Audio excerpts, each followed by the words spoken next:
Hi hello నమస్తే, welcome back to my channel Pooja Vijay vlogs. ఈరోజు వీడియోలో వెజ్ కుస్కా ఎలా చేసుకోవాలో చూపించబోతున్నాను. ఈ రెసిపీని చాలా ఈజీగా చేసుకోవచ్చు. మీకు ఎలాంటి వెజిటేబుల్స్ ఏమీ అవసరం లేకుండా ఇంట్లో ఉండే ఆనియన్స్ అండ్ టమాటోస్తోని చక్కగా సింపుల్గా తయారు చేసుకోవచ్చు. ఈ వెజ్ కుస్కాని ఎలా చేసుకోవాలో చూపించబోతున్నాను. చాలా టేస్టీగా ఉంటుంది. లంచ్ టైంలో సింపుల్గా అండ్ క్విక్గా ఏదైనా రైస్ రెసిపీ చేయాలి అనిపిస్తే ఇది ఒకసారి ట్రై చేయండి.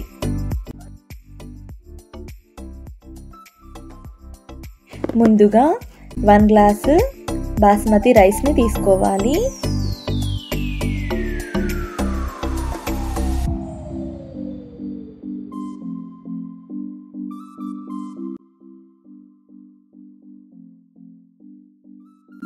ఒక 2 సార్లు బాగా వాష్ చేసుకోవాలండి రైస్ని.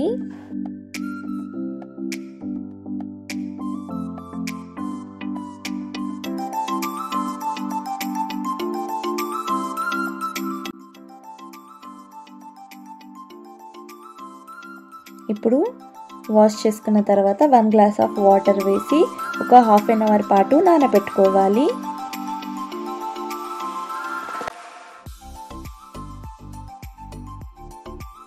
హాఫ్ అన్ అవర్ తర్వాత స్టవ్ ఆన్ చేసి బాండీ పెట్టుకోవాలి. అందులోకి 2 టేబుల్ స్పూన్ నెయ్యిని వేసుకోవాలి అండ్ ఇంకో 2 టేబుల్ స్పూన్ ఆయిల్ని వేసుకోవాలి. మీరు కావాలంటే మొత్తం నెయ్యితోనైనా చేసుకోవచ్చు. తర్వాత మసాలా దినుసుల్ని యాడ్ చేసుకోవాలి. ఒక 3 బిర్యానీ ఆకుల్ని వేసుకోవాలి.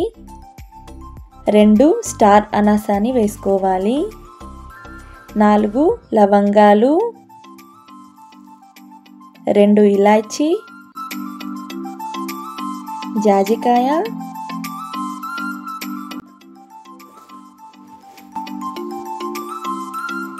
దాల్చిన చెక్క 2, ఒక 4-5 మిరియాలని వేసుకోవాలి. 1 టేబుల్ స్పూన్ వరకు సాజీరని వేసుకోవాలి. ఇవి బాగా వేగాక ఒక 3 చిన్న సైజ్ ఆనియన్స్ని ఇలా సన్నగా కట్ చేసుకొని వేసుకోవాలి. ఆనియన్స్ లైట్ బ్రౌన్ కలర్ వచ్చేదాకా బాగా వేయించుకోవాలి.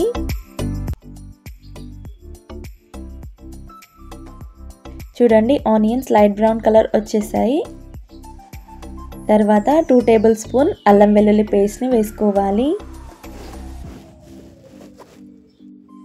అల్లం పచ్చి వాసన పోయేంత వరకు బాగా వేగనివ్వాలి.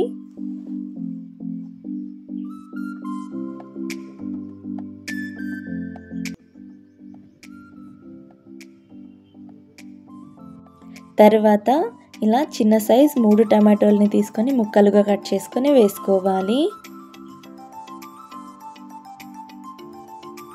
టమాటో ముక్కలు అనేవి బాగా మెత్తగా వేగిపోవాలండి. అందులో కాస్త రుచికి సరిపడా సాల్ట్ని వేసేసుకోవాలి.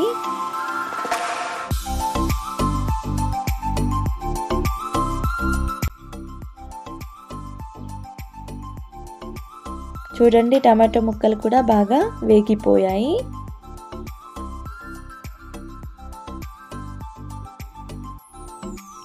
తర్వాత 2 టేబుల్ స్పూన్ కారంని వేసుకోవాలి.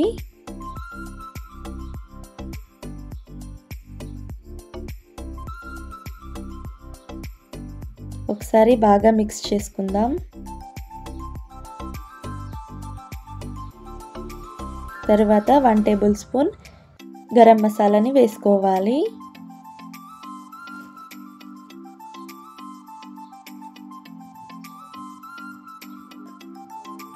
తర్వాత కొత్తిమీర అండ్ పుదీనాని ఇలా మంచిగా వాష్ చేసుకొని కట్ చేసుకొని వేసుకోవాలి. ఒకసారి బాగా మిక్స్ చేసుకోవాలి.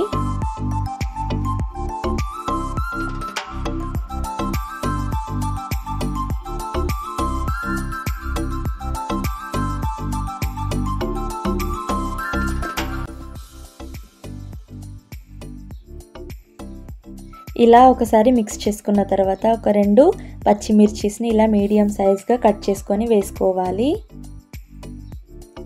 తర్వాత 1 కప్పు కర్డ్ని వేసుకోవాలి.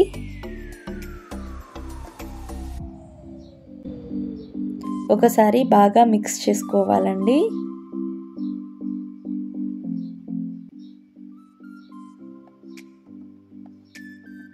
ఇలా ఒకసారి మిక్స్ చేసుకున్న తర్వాత ఒక 3 మినిట్స్ వరకు మూత పెట్టేయాలి. 3 మినిట్స్ తర్వాత చూడండి ఆయిల్ అనేది పైకి తేలుతుంది.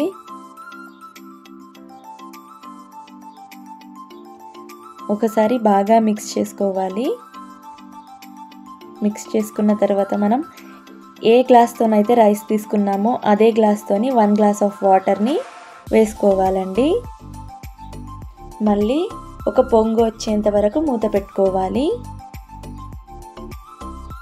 చూడండి ఒక పొంగు వచ్చాక అందులోకి మనం హాఫ్ అన్ అవర్ ముందు నానబెట్టుకున్న రైస్ని ఇప్పుడు వేసేసుకోవాలి.